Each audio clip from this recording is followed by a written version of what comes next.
YouTuber Nani మీద నిన్ననే complaint వచ్చింది. కంప్లైంట్ రాగానే కేసు కూడా క్రిమినల్ కేసు రిజిస్టర్ చేయడం జరిగింది.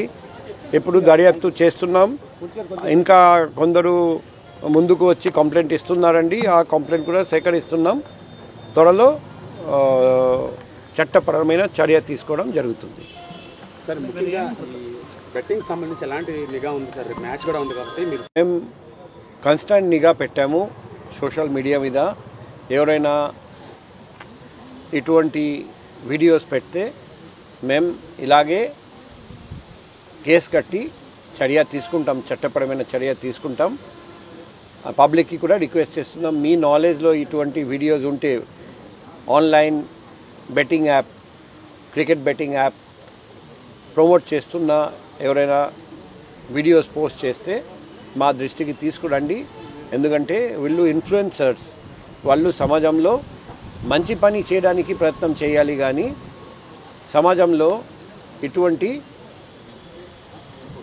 మహమ్మారి లాంటి క్రికెట్ బెట్టింగ్ ప్రోత్సహిస్తే ఎటువంటి పరిస్థితుల్లో సహించేది లేదు.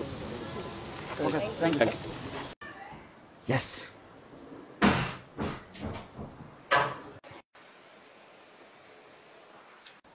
మమ్మీ నాకు ఒక 30,000 కావాలి. నీ దగ్గర ఏమైనా డబ్బులు ఉన్నాయా?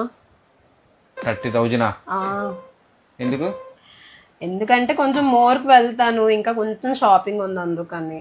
నీ దగ్గర ఏమైనా ఉంటాయి ఇవ్వు. 30,000 40,000.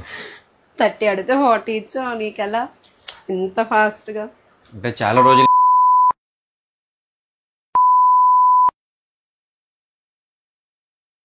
చాలా మంది మంచి ప్రిడిక్షన్ కూడా చెప్తాను అనమాట. అందరుగా మంచి విన్ అవుతుంది. వాళ్ళతో పాటు నేను కూడా విన్ అయ్యి డబ్బులన్నీ సేవింగ్ చేశాను. సేవింగ్ చేసి ఇదిగో నీకు 40,000 ఇచ్చాను. సో మళ్ళీ కూడా నేను ఆడుతున్నా కూడా నేను కూడా. సరే, మళ్ళీ సంపాదించా, నేను మళ్ళీ షాపింగ్ అడుగుతాను నీకు. ఓకే గైస్, చూసారు కదా. సో మీకు కూడా ఇంట్రెస్ట్ ఉంటాం ఆడి మంచిగా విన్ అవ్వండి. చాలా మంది కూడా విన్ అవుతున్నారు కూడా. ఒకవేళ విన్ అవ్వకపోతే హ్యాపీగా మీరు బయటకు వెళ్ళిపోవచ్చు. ఎందుకంటే బయటకు వెళ్ళరు, మంచిగా విన్ అవుతున్నారు. నేను చెప్పే ప్రిడిక్షన్